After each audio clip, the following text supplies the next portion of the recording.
নীল আকাশের নিচে নীলার ছোট্ট জীবনটা বেশ সরল।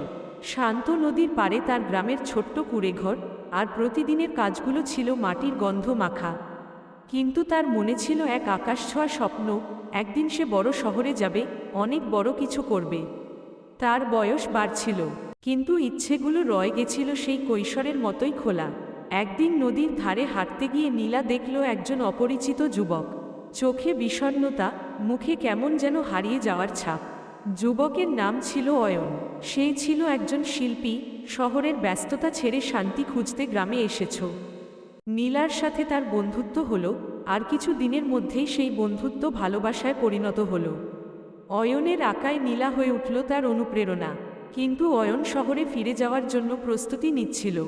নীলা একদিন অয়নকে জিজ্ঞাসা করল, তুমি কি কখনো ফিরে আসবে? অয়ন মৃদু হেসে বলল, নীল আকাশের নিচে তুমি যেখানেই থাকো, আমি তোমার পাশেই থাকব।